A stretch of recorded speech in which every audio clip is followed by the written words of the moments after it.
So we're going to start today's class with warming up our wrists, because a lot of yoga injuries are caused by not putting the correct amount of weight on the wrist. So I won't start every class with warming up my wrists, but if you can do it and make it into a bit of a habit and discipline before we start yoga, then that would be really, really good for your yoga health moving forward. So we're going to come onto our mats or carpet or space, wherever you are, and just set ourselves up really, really well. So our knees are below the hips, hip distance apart. Spread your fingers super, super wide. And when we do this, the middle finger should be the one facing forward. So you shouldn't really be rotating those hands out, because it already affects the weight distribution into your arms and shoulders. So make sure that middle finger is pointing straight forwards. Spread your fingers wide. You made a box with your legs, your arms, and your body. So just check in with that back. We're really trying to think about our stability and not dumping, because quite often in yoga, with it being somewhat a little bit slower, you can just kind of hang out in poses, and that's not going to help with your strength. So we need to be really structured. So spread those fingers wide, press the mat away from you, lift your back so you've got that flat spine, and draw that belly button in. Make sure those shoulders are over your wrists, so you should be feeling a little bit of pressure. Then press your index finger and your thumb into the mat, and that helps it distribute the weight where it should be. So this is our tabletop. And if you're not used to putting weight on your hands, or if you've been working on your computer a lot or texting, then these muscles can fatigue really, really easily. So that might be enough for you. I know weight trainers that lift a lot of weights find this enough to stretch. So either stay there, or we're going to begin to link breath to movement. So as we inhale, bring your body forward. So you begin to lean over those wrists to really stretch out the wrists and the back of the forearms. As you exhale, bring your bottom back towards your heels, and then push into the base of the hands, even picking up those fingers. Inhale, coming forwards. Bring that belly button in. Exhale, come back. So don't switch off with the rest of your body. Do keep everything engaged as you're traveling forwards and backwards. It's a really fluid motion with your breath. And at any point, if you're starting to feel aching, this is probably an unusual weight distribution for you, you can just take a break and bring the backs of your hands together just to ease off that pressure. If you're still here, you're going to switch up that weight by turning fingertips out to the edge of the mat and just gently sway side to side. Again, with that breath, inhaling one way, exhaling the other way. So this is a really, really good habit to get into before you do any weight-bearing exercise. So in yoga, we have down dogs, we have chaturangas, where you come down from press up into a back bend. And we may be in some arm balances. Don't worry, not today. Although I do like to put something fun into each class. So it's really good to just warm up these wrists and not throw ourselves in. So let's just take the backs of our hands together again, because the next one is pretty intense. And it's really indicative, actually, how long it's been since I've done it, because I used to be able to sit down. So bring the fingertips out, turn your thumbs to the outside of your mat. They might only go a little way, but if you can turn your fingertips to face your knees and be quite close to your knees, so we're not in that box position anymore. We're closer to our knees. And feel the difference in the stretch there. If you're super flexible and you're not feeling that stretch, perhaps bringing that bottom to the heel, hello, never going beyond your range of motion. So if it feels like that noise I just made, that then you're probably going a little bit too far. So just play with that edge, stretching out your bands. And like I said a moment ago, these are really, really good, particularly if you work at a desk or on your laptop and you don't have those wrist supports, those squishy pads. These are really, really good to maintain healthy muscles in those forearms. So let's peel those hands off. Give your hands a bit of a shake, wake up your forearms, maybe rotate them. Put the backs of the hands together. So today's class is all about the foundations of yoga. It's a really good introduction to very good habits in yoga. Quite often we can get into bad habits, get lazy, dump our weight into our back, perhaps flare out our chest, not link the breath to movement. So we're looking at classic cliche yoga poses today, but really thinking about how we're transitioning into them and remembering that each class going forward. So coming back into that box, that cat-cow we're coming into now. So drop that belly down, stick your bottom out as much as you can, draw those shoulders back. And as you inhale, look up. You can take the stretch deeper into your neck by gritting your teeth together. And then exhale, release those teeth.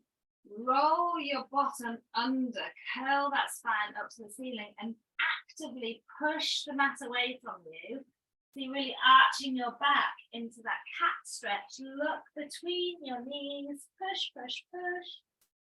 Sometimes I get a click on this and it feels amazing. And then inhale, allow those shoulders to slump, stick that bottom back out, bring the rib cage down, look up, grit those teeth.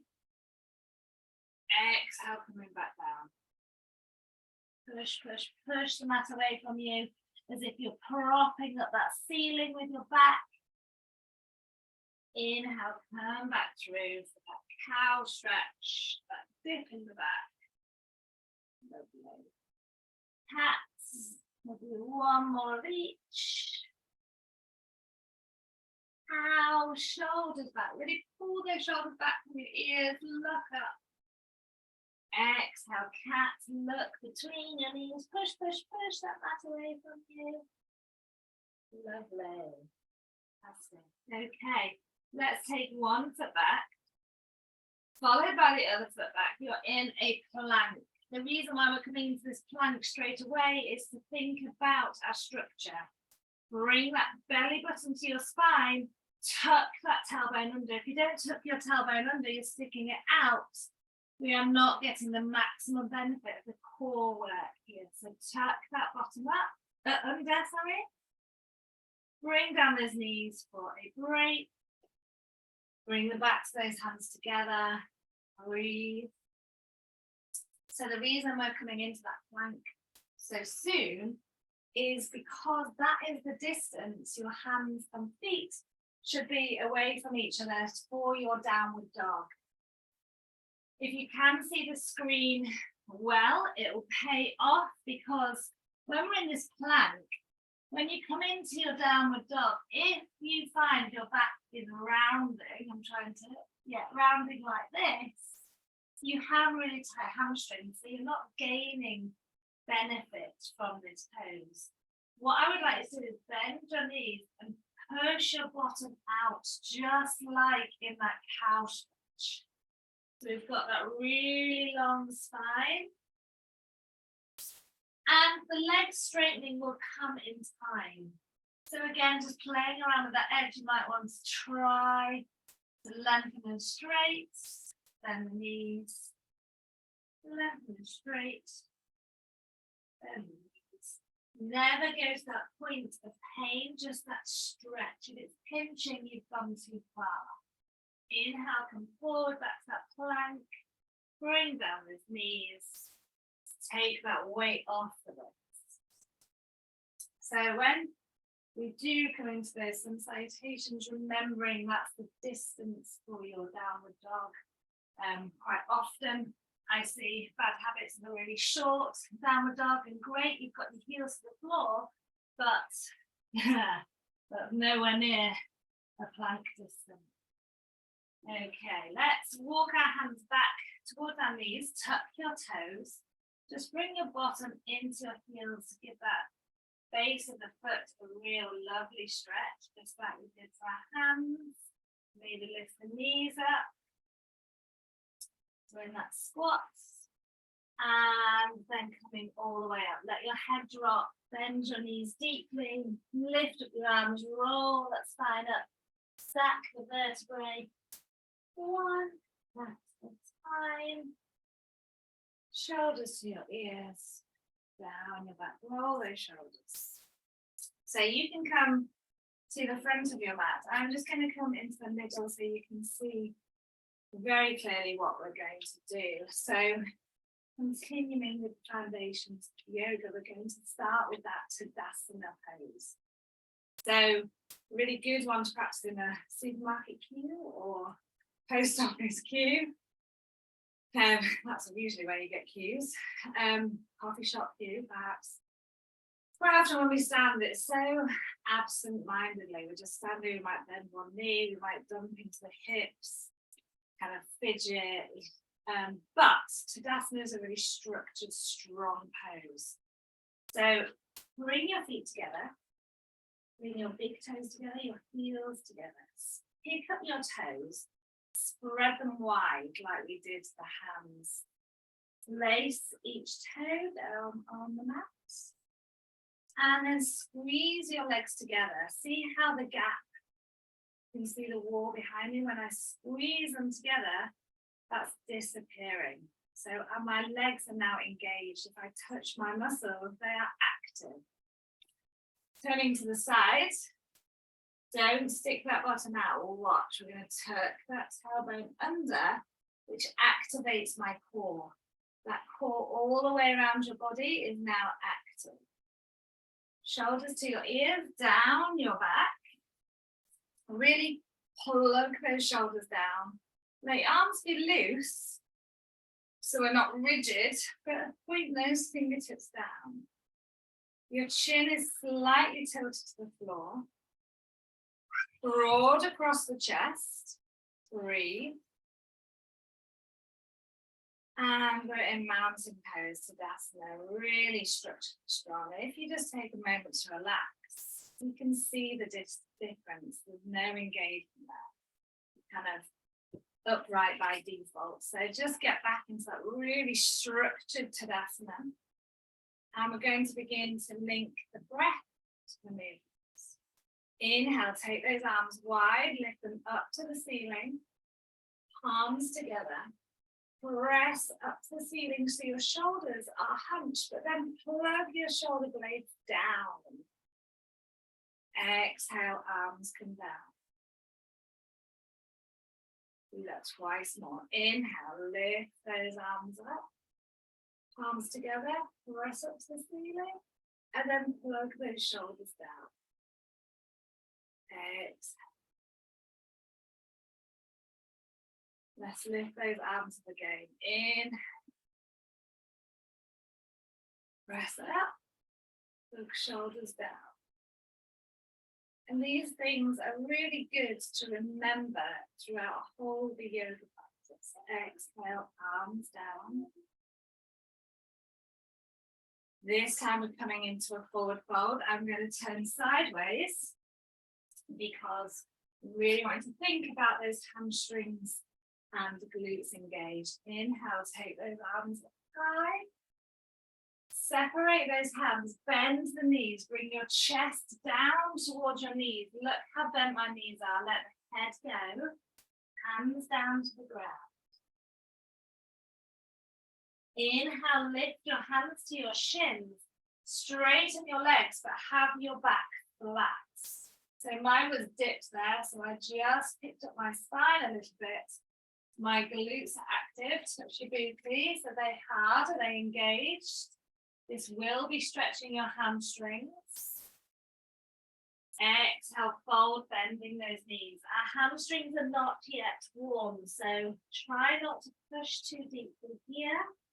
It'll just cause injury. Inhale, send those hands wide, lifting up your head and chest. Arms all the way up. Exhale, Tadasana. Inhale, we'll do that again. Lifting those arms up.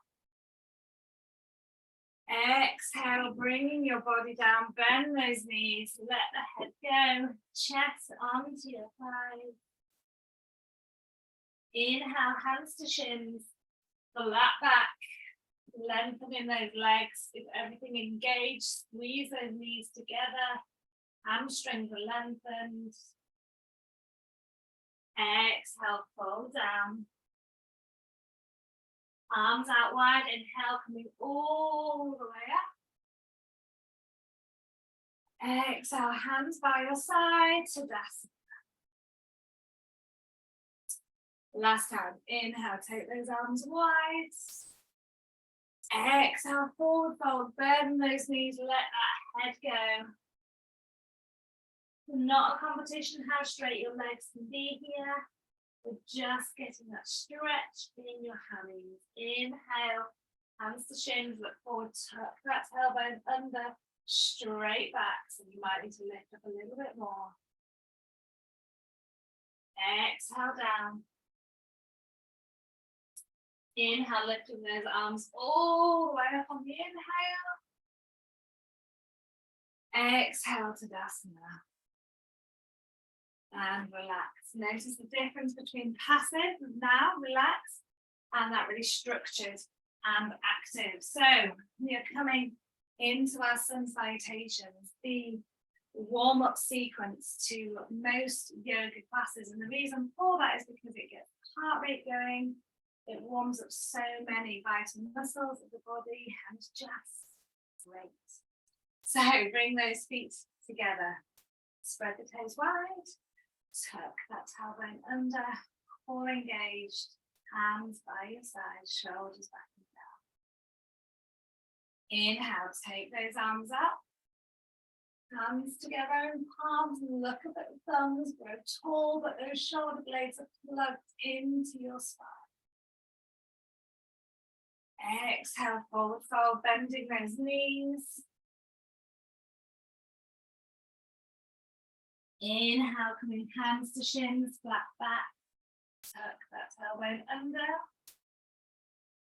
Exhale, plant those hands down, spreading those fingers wide, middle finger facing forward. Step the right foot way back. Step the left foot way back into that plank. Bring down your knees, keep your toes tucked. Bring down your chest and your elbows come into your rib cage. Your bottom is high. Push off from your knees. Let your feet go. Squeeze those shoulder blades together, elbows coming towards the mat. Your head is up, looking at the mat in front of you. Then tuck those toes. Push into your hands. Peel yourself off, bottom to your heels in kind of a half child's pose.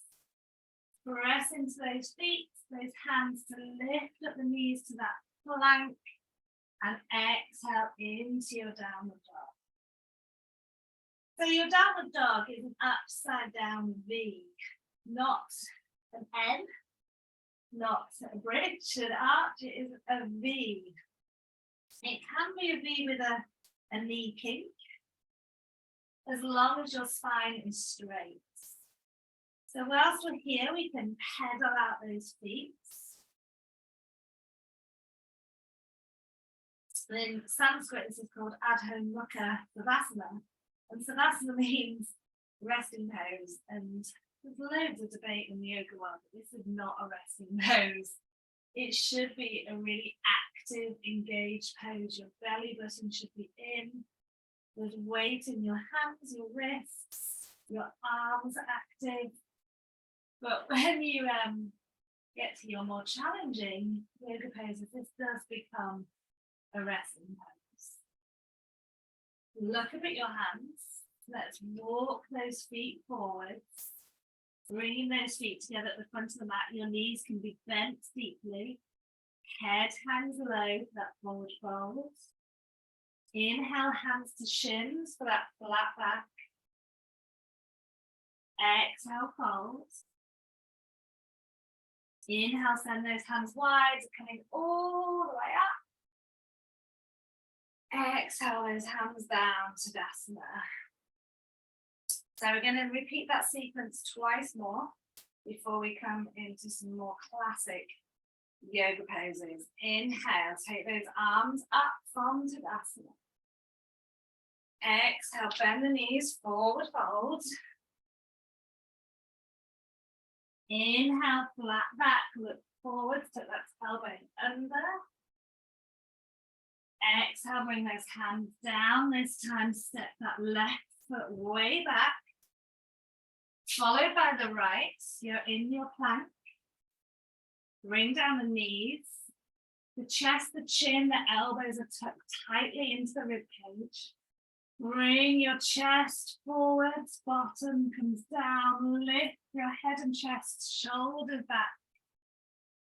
Exhale down, tuck those toes, bring your bottom to your heels. Come forwards, lift those knees into your plank. Exhale into your downward dog.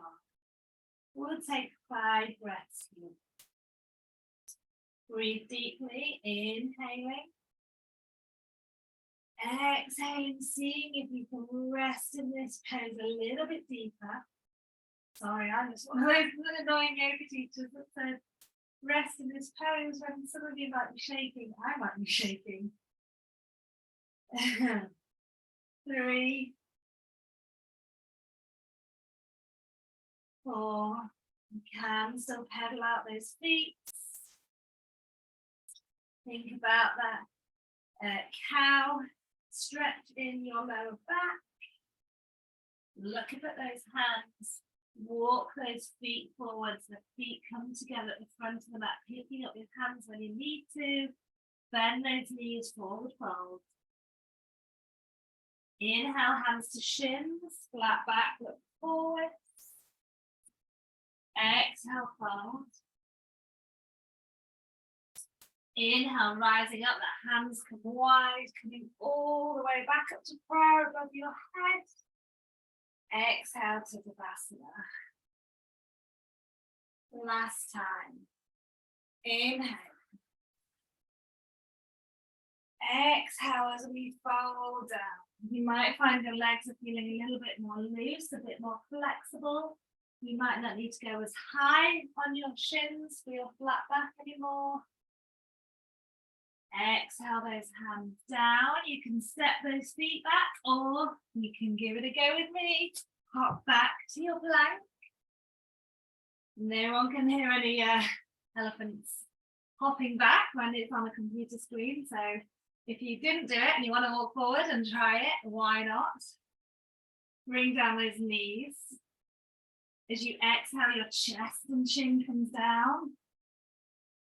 Inhale, move your body forward, elbows down, lifting that head up. Exhaling down, tuck those toes, push off from your hands to bring yourself back. Bottom to heels. Inhale, come forward, lift those knees to your plank. Exhale, bring those hips high to your downward. Adho Mukha Savasana. Breathe deeply. 2, 3,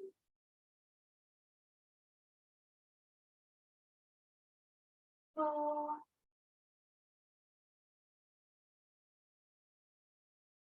and 5. Looking up at those hands. So again, you can step your hands to your feet forwards, or follow me, giving it a bit of a go, bending those knees as you exhale. As you inhale, you're going to hop forwards, your feet to the front of the mat together when they reach there. Exhale, bend those knees for that forward fold. Inhale, hands to shins, flat back, look forwards. Exhale, fold. Inhale, rising up, hands come out to the side, into that Tadasana. Exhale down. Roll those shoulders.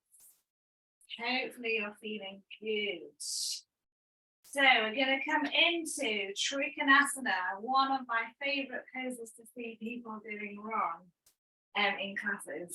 So we're going to really look at that. It is a core strengthening pose, but also flexibility and strength on the legs. I want you to step your feet wide. So we're going to turn the right foot facing the front of the mat, your left foot parallel to the short end of your mat, but then turn it in a little bit. And what that does is this really helps the hips being in a correct alignment. Tuck that tailbone under, so that core should have said, hello, I'm here, I'm supporting you. Bringing out your arms parallel to the floor. And we're going to exhale, lean over that right leg. And do that as if your body is between two panes of glass. So we're not bringing that left shoulder forwards, we're just leaning. So that core should have switched on. Feel it. Feel that core. Is it waking up? Then all we do here is rotate our waist down. So our body is still between two panes of glass. Our left hand comes up to the ceiling. And I actually don't want you to go any deeper than just below the knee. It's a really strong pose for your waist. If you have any knee pain, just slightly bend that right knee. Looking up at your left thumb, tuck that tailbone under. Breathe. Look down at that right hand. Inhaling, coming up. Bring your hands to your waist, roll those shoulders. You should have felt that strong strength pose in a lot of areas there.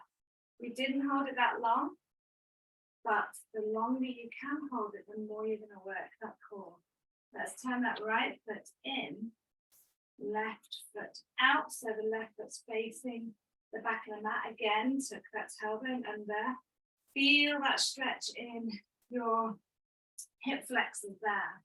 Really tuck that tailbone under, the glutes are engaged. Arms out to the sides. Exhale, lean over that left leg. Bring your body down, bring your arm up to the ceiling, your right arm up. Bring that left hand just tickling below your knee. We're not resting, we're not dumping. We are really strong and structured. Feel your waist. Is it woken up? Is it really strong? Breathe. Grip the mat with those toes. That's your structure. Look down at that left hand. Inhale, coming all the way back up. Hands to your waist. Heel toe those feet together. So we are coming into our fun pose of Trikonasana. I like to have a fun pose in each class. So my screen there. Bring your feet together. Again, tuck your tailbone under. Tree pose. Let's give it a go. Bakasana. It's called in Sanskrit. So really important to stay balanced. It all comes from the core.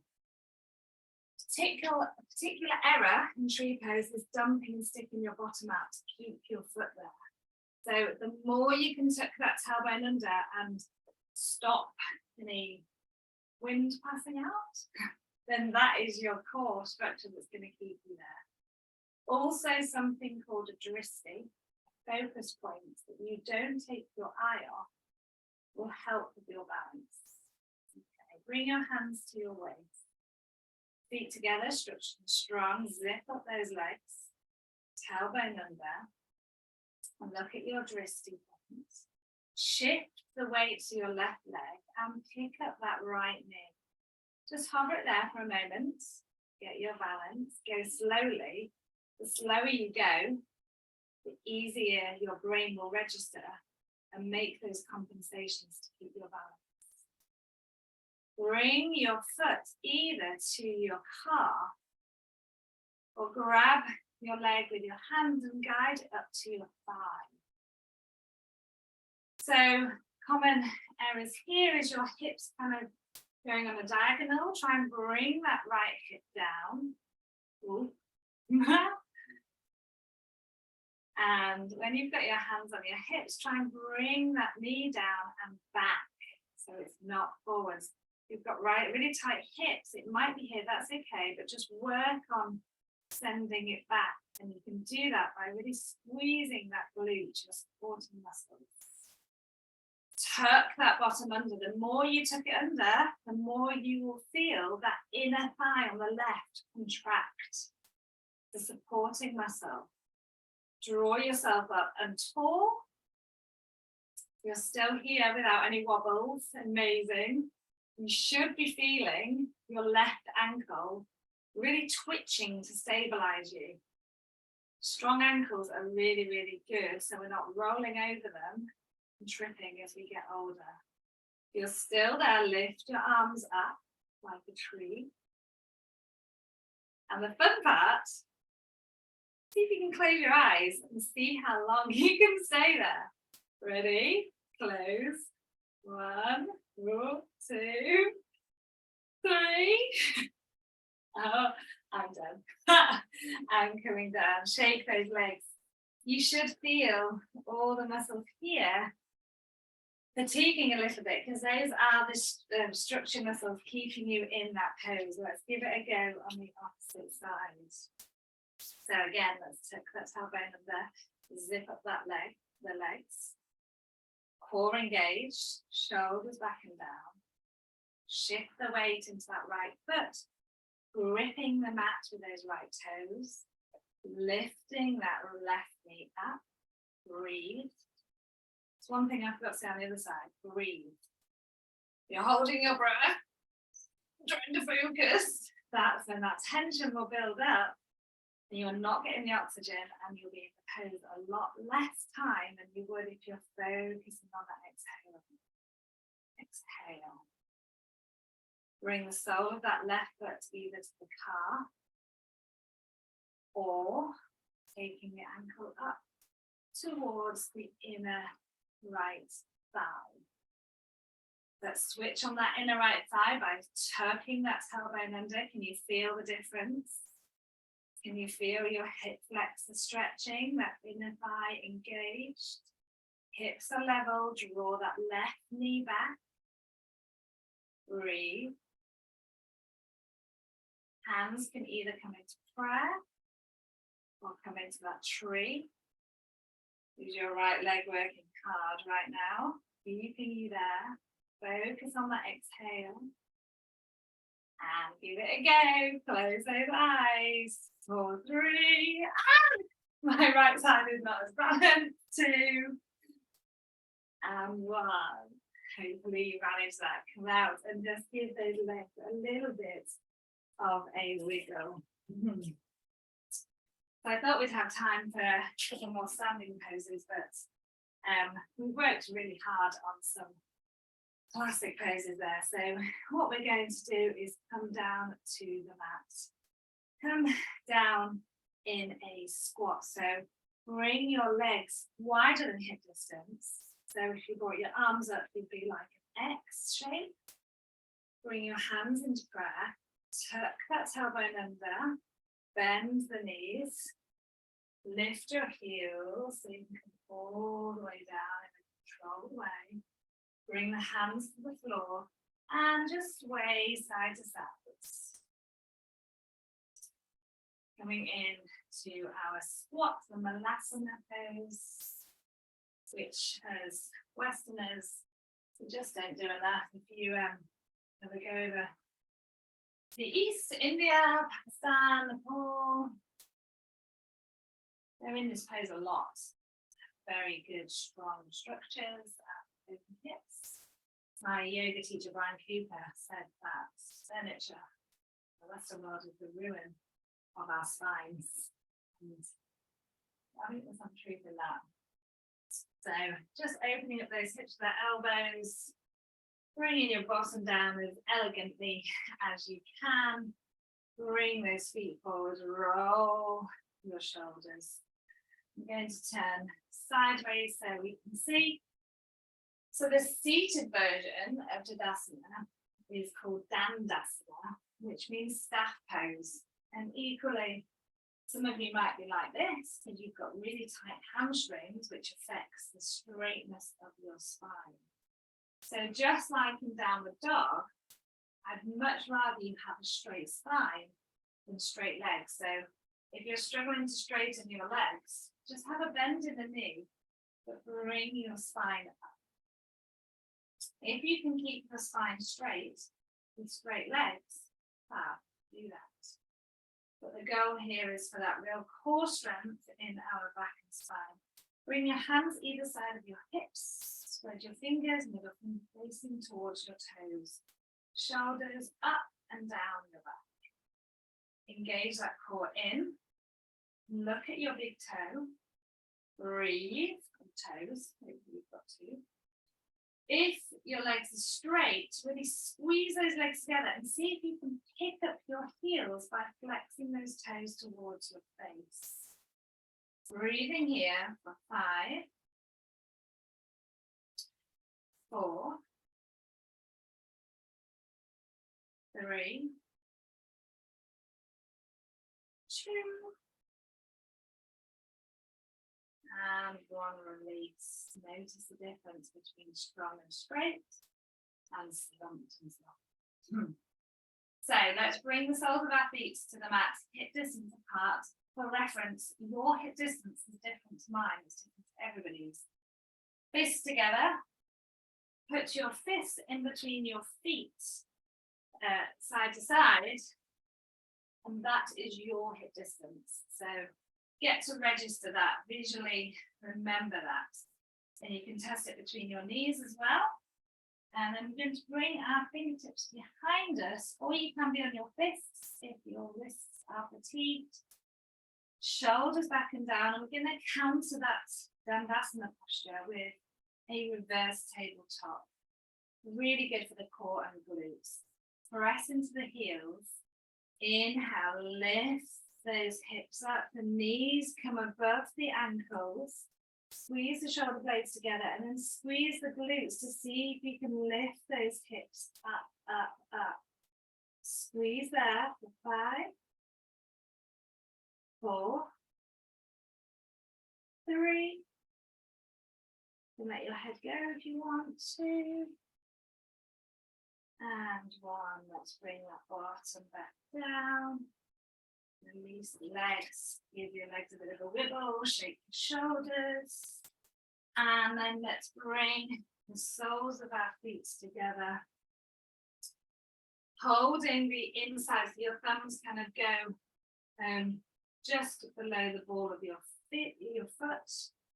Open up your feet like a book, or if you're feeling a part of the button.